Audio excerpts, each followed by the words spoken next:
Hello and welcome to Lakes Chat. I'm your host, Jennifer Caddick with the Alliance for the Great Lakes. In January, our policy team here at the Alliance for the Great Lakes released their top 5 Great Lakes policy priorities for the new Congress and the Biden administration. Our policy team focused on stopping invasive species, fixing our failing water infrastructure, stopping plastic pollution, preventing harmful algal blooms, and ensuring funding for Great Lakes restoration. It's a big list. And over the coming weeks, our policy experts will be meeting with lawmakers to urge them to take action on these critical issues. Today on the podcast, we have Don Jodrey, the Alliance's Federal Government Relations Director, back to talk us through this list and give us a big picture view of what's happening on Great Lakes issues in Washington, D.C. Hi, Don. Welcome back to Lakes Chat. Thanks for joining us again. Hi, Jen. It's great to be with you today. So, to just get right into it, we have 2 new issues making an appearance on our list of priorities this year: agriculture and plastic pollution. And, they certainly aren't new issues for the Great Lakes. We've talked about them a lot on this podcast. But why are they making the list of our federal policy agenda for the first time this year? Well, you're right, Jen. They're not new issues for the Great Lakes, but the reason that we've added them this year and we want to have a special emphasis on them is 2023 is going to be a year for the Farm Bill. And the Farm Bill is going to provide us an opportunity to deal with some of the nutrient pollution issues in the Great Lakes.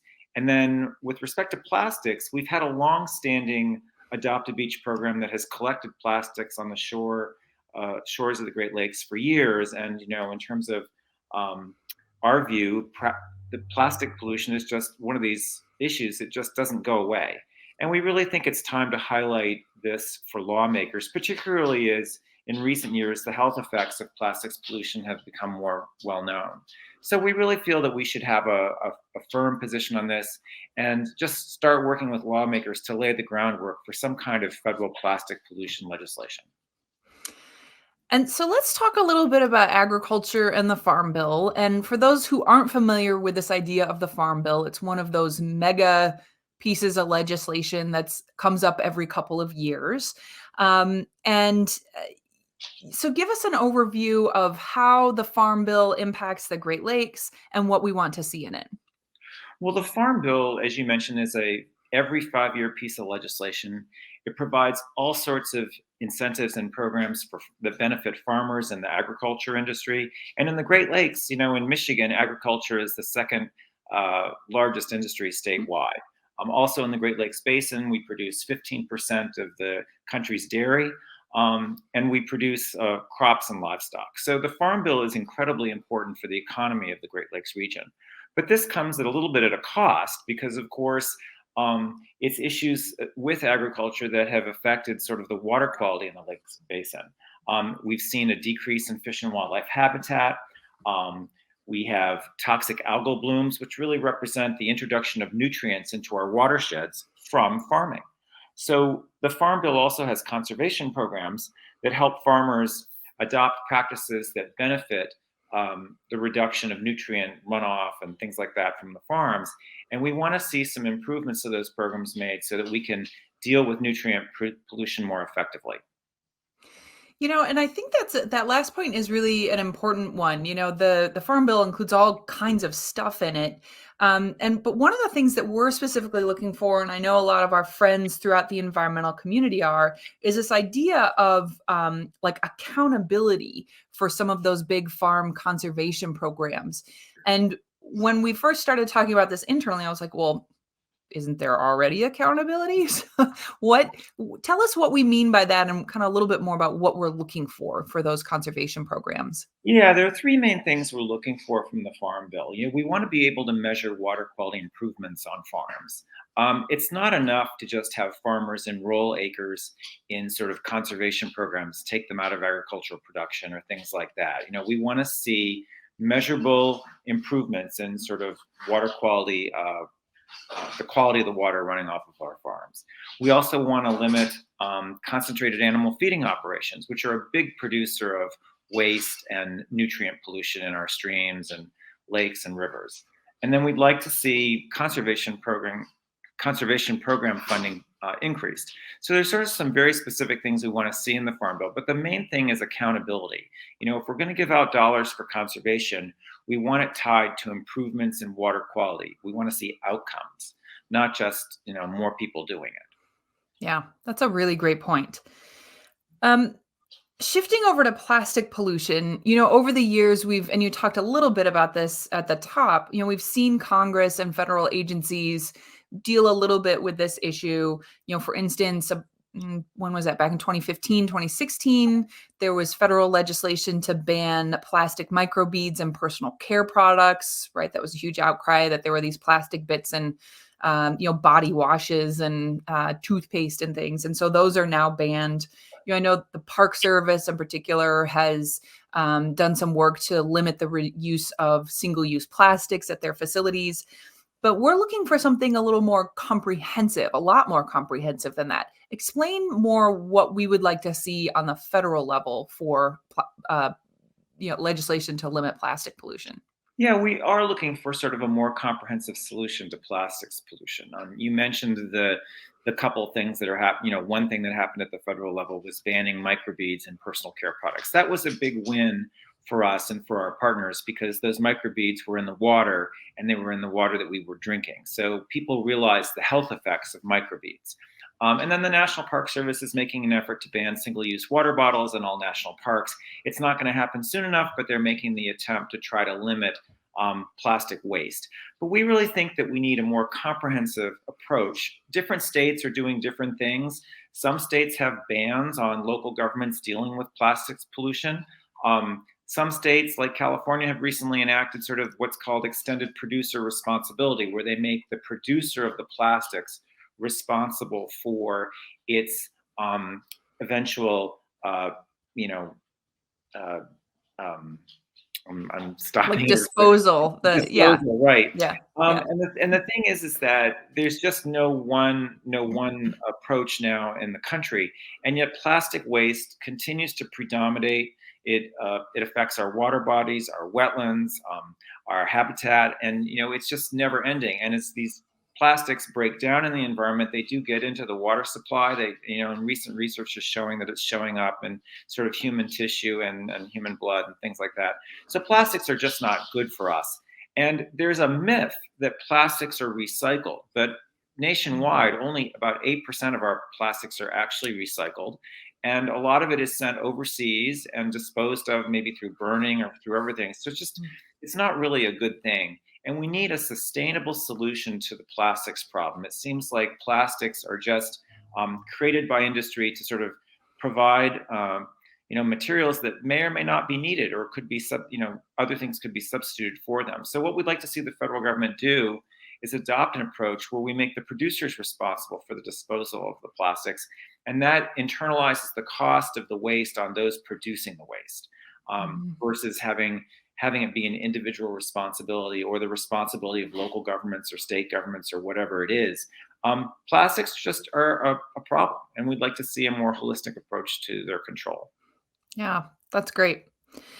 Now, I know that water infrastructure is back on the list this year, and we have a bunch of specific requests for Congress and for the U.S. Environmental Protection Agency.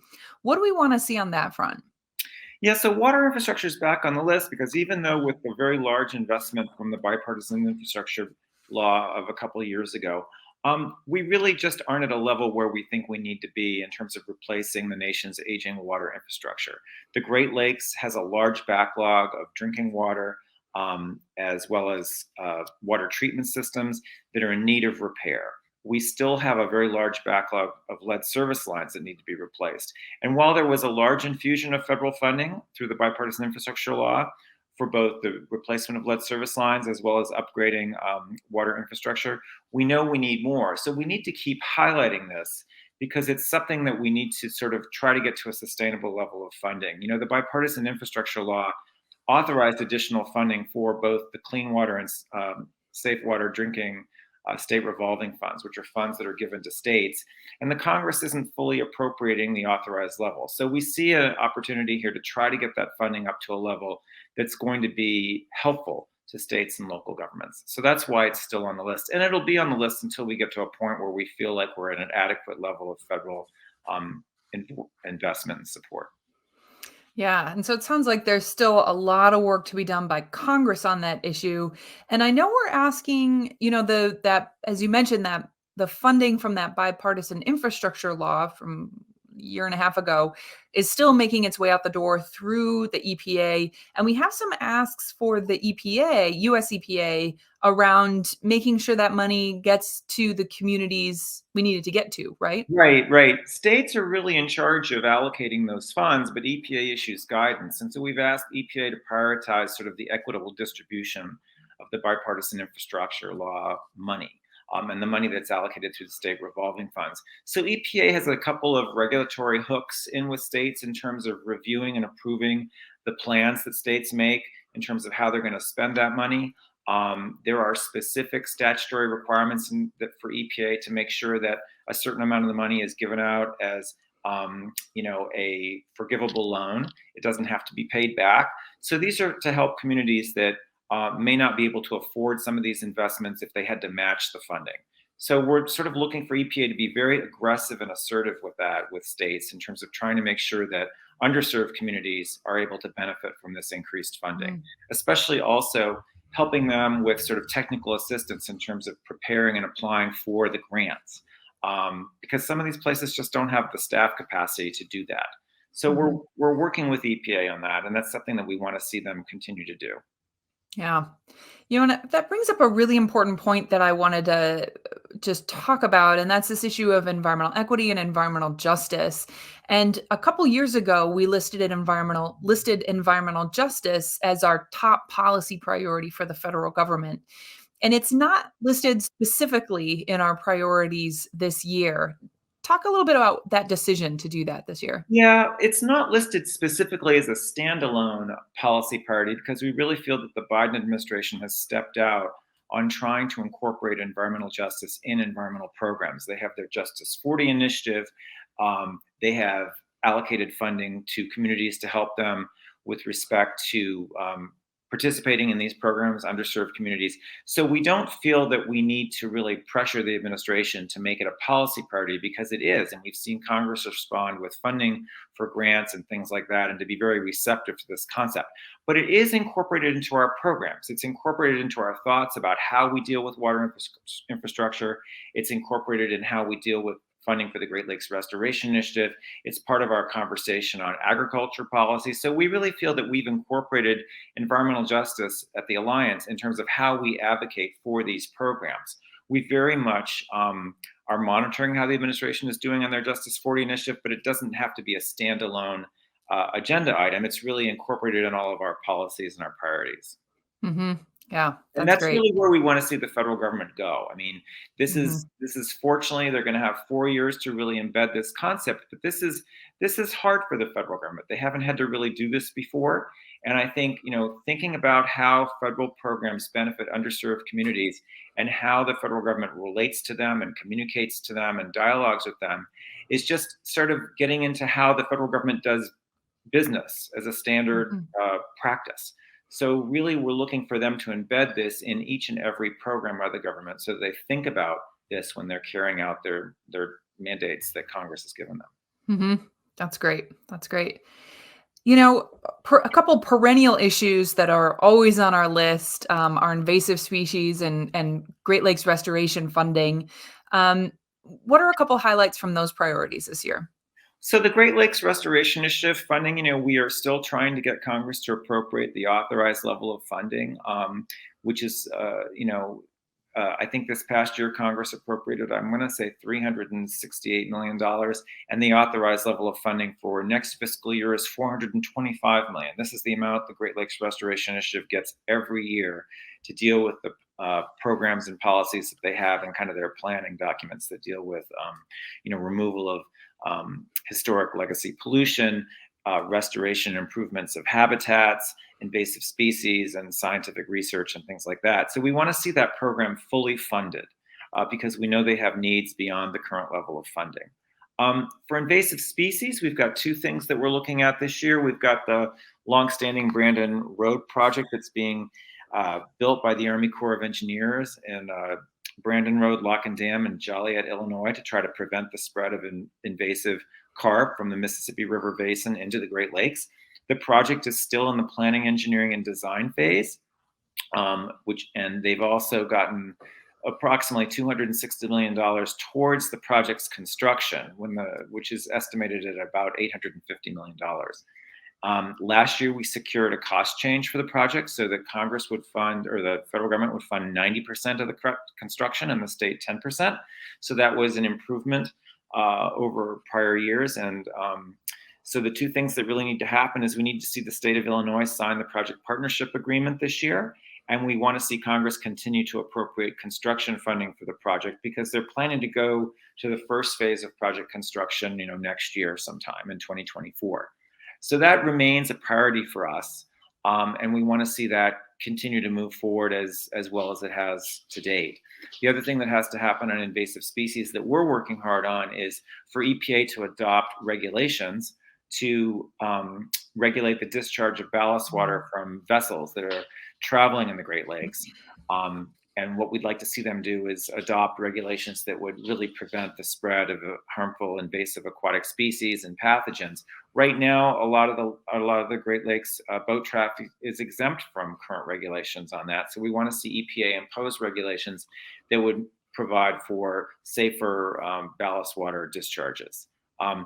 We're expecting that EPA will issue some clarifying guidance on the draft rule they put out sometime this year, and they're planning to have a final rule next year. And we've been advocating strongly for improved protections, but we haven't seen anything yet, and we're not entirely sure we're going to get what we're asking for. But it's something that we're keeping our eyes on. Yeah, those two issues are always a reminder for me that policy change takes a long time. Right. Yeah. Yeah. And to just sort of demonstrate, why do we care about ballast water? Well, two of the big invasive species that entered the Great Lakes came in from ballast water transfers abroad, the zebra mussel and the quagga mussel, which cause utilities and local governments to spend millions of dollars in their water delivery systems, because these invasive species are harmful, and they've spread so much that they're damaging to sort of our human way of life here. So it matters. Ballast water matters. A lot of people ignore it, don't pay attention to it, but the spread of invasive species can occur this way, and so we want to try to limit the spread of those things. Yeah. Stepping back from the lakes for a minute, I'm curious to hear from you about the big picture view. You're someone who's worked in Washington, D.C. and on Capitol Hill for many years. And as someone who's sitting out in the Great Lakes region, Washington feels really far away. But from my view, sitting over here, it looks like things are off to a pretty rocky start. We saw the big drawn out fight over the speaker role in the House of Representatives. And it seems like every pundit I tune into or read is talking about how Washington is more divided than ever, which I feel like we say every year. And I don't know if that's true or not. But I'm curious what your perspective is, from a stepping back a little bit, your outlook on this Congress and, our agenda in Washington. These are, as you said, these are really important issues. Yeah, that's a great question. And I guess what I'll just say is that, we're in an era of divided government. We have the Republicans majority in the House. It's very slim. We still have a Democratic majority and a Democratic administration. So it's divided government. We're 2 years out from the next presidential election. And so my thought about this is one that I think it's going to be a bumpy ride for the next couple of years. And I remember when I first came to Washington years ago, I won't say how long ago it was, things were very bipartisan. I used to work on appropriations issues. I worked in the executive branch. I did some work on the Hill. And it was a different time when we had sort of senior statesmen in both parties, and people worked together and got things done, and it seemed to work. And it's been a long time since we've had regular order for the pieces of legislation that Congress has to pass. We get these large bills at the end of the year. But we're already starting the year out, kind of as you mentioned, on a bumpy road. It took a while to elect the speaker. We've had the House address a number of what I call marker bills, things that are important to them as a matter of policy, but really in the big scheme of it, things are not that important necessarily to the country, and they're not going to go anywhere. They're just going to pass a bill in the House, and it's not going to go anywhere in the Senate. Fights over committee memberships, we're seeing that. So, and then this week, just on one of our smaller Great Lakes priorities, well, not small, but a priority that we don't talk about a lot, in the Senate and the House, we have joint resolutions that have been introduced to repeal the Biden administration's rule on the waters of the United States, which is a rule that really deals with the jurisdiction of the Clean Water Act in terms of which wetlands are protected. It's something that the Supreme Court is also considering. So the Biden administration, just to recap, issued a protective rule this past December that that improved protections for wetlands. And we've got the House Republicans and the Republicans in the Senate filing a resolution under the Congressional Review Act to repeal that rule. Well, the president will probably veto any joint resolution, and they don't have the votes to pass it. But it's again a marker and an indication of how the Republicans are differing with the administration on something related to policy. But it's not going to advance anything under the Clean Water Act in terms of protecting wetlands. It's not going to result in a permanent change. It's not going to get rid of the rule. It's just going to consume time. And when you start consuming legislative days and time on these sorts of things, which I call distractions, you take away time from dealing with the things that we really think the Congress should be dealing with, which is passing funding bills that address the needs of the country and dealing with sort of policy priorities in terms of the rules the administration needs to issue. So I think it's going to be one of those years where we're responding to these sorts of things. We've already heard the House Republican leadership talk about their opposition to sort of the level of federal spending. They're opposed to raising the debt ceiling. They may want to reduce federal spending. They might propose some rescissions in the bipartisan infrastructure law. I just think it's going to be a back and forth of these sorts of disagreements.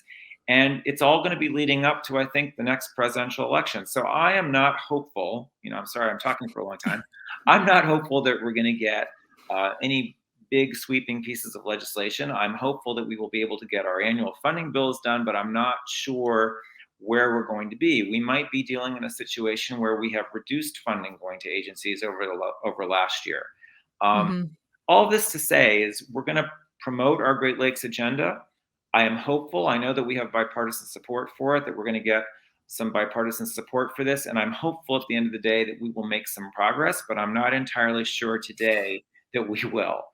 So I have a guarded outlook on this, and I also have an outlook that it's become more political in a sense that I don't think that it's a good use of our time. But this is where politics is in Washington these days, and it's unfortunate. Yeah, and I think that's an important reminder that Congress has, regardless of who's in charge, Congress has important jobs to do, right? They have to fund the federal government, which pays for all kinds of things, everything from the Great Lakes Restoration Initiative to, Medicare and all those other things. Right. I know you'll be there reminding elected officials and their staff on Capitol Hill of our priorities and encouraging them to stay focused on the things that are critical for a lot of our Great Lakes states. And one thing I wanted to sort of end on, which might be a little more hopeful, is the power of our supporters. When we released this list of priorities, I think a 2 weeks ago now, maybe, we sent out an action alert to our big email list and asked people to send a letter. We make that pretty easy. You can go to greatlakes.org/takeaction. And there's an easy way to send a letter to your members of Congress, and you can edit it and, add in, your own personal perspective. You can edit that letter as you like. But we had, I think, like 900 people send letters. It sounds to me from our prior conversations on this, Don, that can be helpful for legislators to hear, especially as you are also going in there and the rest of our alliance team talking to elected officials and their staff. There's sort of this, hearing from all angles is important. Well, it absolutely is. And I'm glad you brought that up. I mean, members of Congress do need to hear from their constituents and they do respond to them. Let's just take the Great Lakes Restoration Initiative as an example, which is the program we talked about that funds sort of things around the Great Lakes. It's been in existence for about a decade. It's very popular with both Republicans and Democrats and communities because it's accomplished some really great things in the last 10 years. The Trump administration proposed to eliminate that program, along with a bunch of other, what I call these geographic based environmental restoration type programs around the country. Um, Members of Congress and the Great Lakes delegation heard from their constituents and prevented that from happening. So, that program was not eliminated. But that's an example of the power of supporters, residents in the Great Lakes contacting their representatives and letting them know how important things are. And so it's true with every single program, whether it's water infrastructure, replacement of lead service lines, the farm bill, members of Congress will want to hear from their constituents. So we're hopeful that if folks agree with our priorities, they'll reach out and contact their members of Congress. That's just how it works. And it works that way around the country. And I think that's the purpose of Congress. The purpose of Congress is to represent the people, to represent their constituents. And, focusing in on funding and basic legislating is what their job is all about. So I think this year, especially with the Farm Bill coming up and other things, it'll be really important for folks in the Great Lakes to let their representatives know what they think of whatever's going on in Washington. And, we'll try to keep people informed of when it's important to weigh in. Yeah, and we'll be providing, working with you, Don, and the rest of the Alliance team to provide opportunities for our supporters and listeners to chime in throughout the year. So, thanks so much, Don, for all you do in Washington. And I know you're going to be out there talking to folks all the time on Capitol Hill. I have one other item for our listeners, sort of related to all this. We know that you as listeners always have lots of questions. And so we've created an opportunity for you to ask them. We are hosting a webinar on Wednesday, February 15th at 1 Eastern, noon Central, and we want to answer your questions. So check out our website, greatlakes.org, and we have a way on there where you can submit your questions for our policy experts, including Don. And you can also sign up for that webinar to listen live or ask your questions live on the 15th. And then we will also turn that into a podcast episode if you can't break away from your day on the 15th. We want to get to as many questions as possible. So take a minute, visit greatlakes.org and send your questions about Great Lakes issues and about our federal policy agenda. And we'll have Don and other folks on our webinar to answer those. So we want to hear from you. And thank you so much, Don, for taking some time today to chat with us and share all of this with our listeners. Thanks, Don. Thank you, Jen.